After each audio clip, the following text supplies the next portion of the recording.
Jeffrey Morgan was one of the favorite names of the business world, with his million-dollar investments and glamorous life. He was the talk of the town. His success story was on the tip of the tongue, appearing at receptions and in the headlines.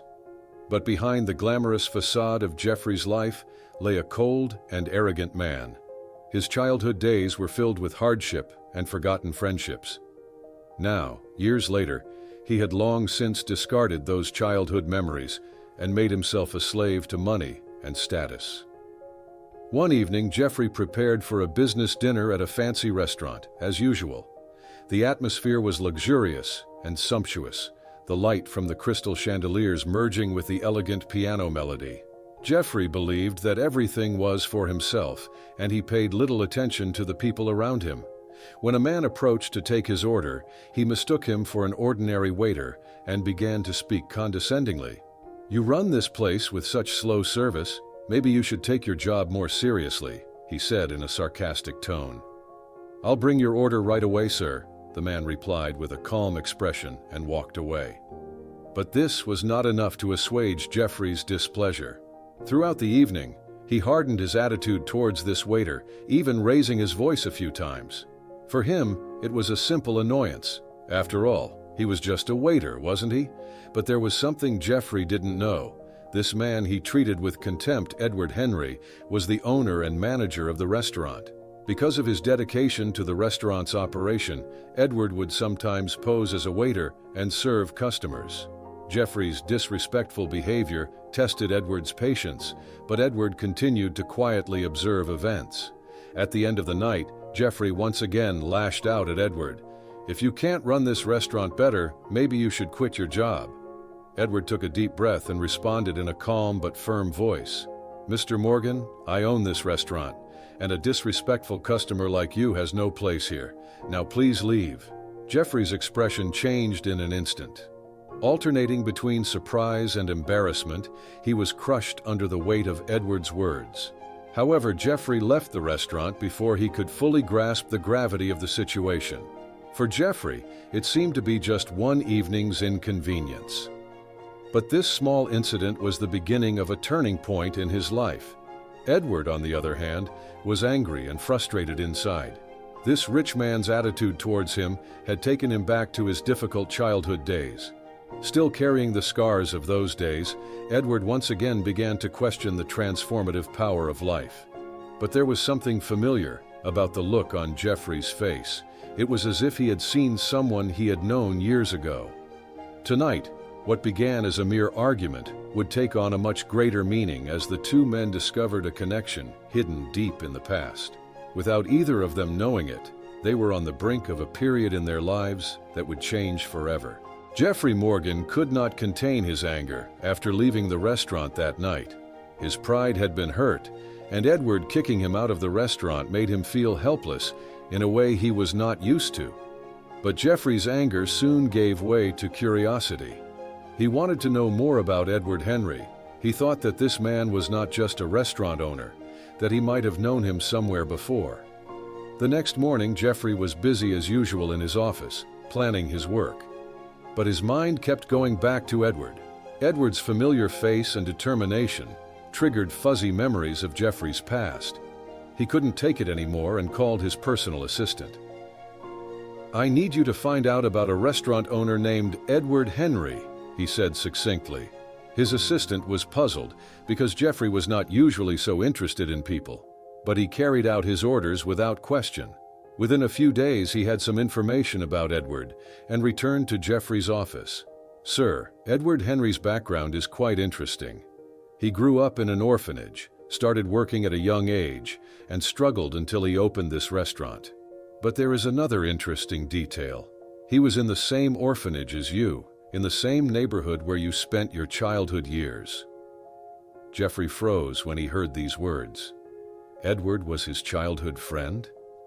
This information turned all of Jeffrey's memories upside down. He remembered a friend named Edward from his childhood days, but in the chaos of life, he had completely forgotten him. Before he could realize the situation, Jeffrey decided to go back to Edward's restaurant. Edward was busy with his own life those days. He too recognized the familiarity in Jeffrey's face, but he could not believe that such a man could be a pure and innocent boy from the past. Jeffrey's demeanor suggested that he had lost his humanity in his pursuit of power and wealth. But these thoughts would change completely the second time Jeffrey came to her restaurant. When Jeffrey stepped into the restaurant, Edward grimaced when he saw him. "Surprised to see you here, Mr. Morgan. I suppose you want to get fired again," he said in a mocking tone. "We need to talk, Edward," Jeffrey said, trying to hide his surprise. "Talk about what? How you mistreated me? Or are you here to show me you still have millions of dollars?" Jeffrey took a deep breath. This was not going to be an easy conversation. "Don't you recognize me, Edward? We grew up in the same orphanage years ago. You're Edward Henry, and I'm Jeffrey Morgan. We grew up together, we played together. But life took us in different directions." Edward froze at these words. He would never have guessed that behind such an arrogant man, Jeffrey was a boy who had once shared his dreams. "Jeffrey Morgan," he murmured. "Jeffrey Morgan, my childhood friend? Are you that innocent, dreamy boy?" There was a moment of silence between the two. Time seemed to stand still. But before Edward could digest this information, Jeffrey continued, "You didn't recognize me because I'm not that boy anymore. Life has changed me, but after I met you, I realized some things. I made mistakes. I was arrogant. But this meeting reminded me of my past. I want to apologize for what I did to you." Edward looked into Jeffrey's eyes for a while. Mixed emotions were bubbling up inside him. He searched for sincerity in Jeffrey's words. "Whatever our past, your behavior was unacceptable. But if you truly regret it, you must show it by your actions, not just your words." After this conversation, Jeffrey began to question his life. Meanwhile, he began to face serious problems in the business world. A major investment mistake drastically reduced his company's revenues. Competitors seized the opportunity and began to poach Jeffrey's customers one by one. Within 6 months, Jeffrey's once mighty company was bankrupt. He was no longer a millionaire. He had lost everything he owned. During this time, Jeffrey began to visit Edward often. At first, Edward was cold towards him, but he realized that Jeffrey's visits showed that he was truly remorseful and wanted to make amends for his past mistakes. Jeffrey began to change not only himself, but also Edward. Edward finally gave Jeffrey another chance. He offered him a small job in a restaurant because Jeffrey was now looking for an outlet to go back to his old life. Jeffrey gratefully accepted the offer. He had learned that there were more important things than money and status: friendship, honesty, and the ability to learn from one's mistakes. After Jeffrey started working at the restaurant, he was no longer the arrogant man he had been. He now understood the value of human relationships rather than wealth and status. Edward watched Jeffrey's transformation with both amazement and gratitude. The man who had once looked down on him now took even the simplest tasks seriously and treated people with respect. Every day, Jeffrey and Edward rebuilt their old friendship. As they talked about their childhood, they rediscovered the memories they had shared in the past. In the meantime, things at Edward's restaurant started to go well. Jeffrey was bringing his experience in the business world to the restaurant, and Edward was open to his suggestions and growing the business. Within a year, the restaurant became one of the most talked about places in the city. Thanks to Jeffrey's marketing strategies and Edward's success in customer relations, the restaurant's profits grew exponentially. However, they decided not to use this money only for themselves. The most important lesson Jeffrey learned during the bankruptcy process was that you can be happier by sharing. As a child growing up in an orphanage, Edward knew the importance of helping children in similar situations. One day, Jeffrey made Edward an offer.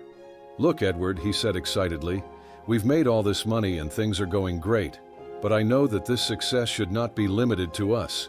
Let's open an orphanage, give children just like us a chance." Edward was touched by this proposal.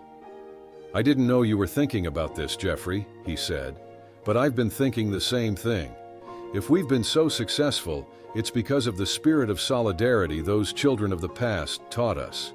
We owe those children a debt of gratitude." The duo acted swiftly. They bought a plot of land for the orphanage near the city center and worked with architects to design a modern and comfortable facility. The orphanage would not only provide shelter, but also support for the children in areas such as education, arts, and sports.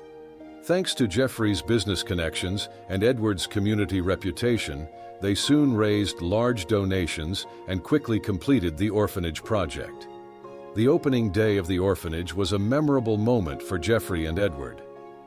At this special event, filled with children and donors, the two gave speeches. "The most precious thing in life is the chance to start over," Jeffrey said as he took the microphone.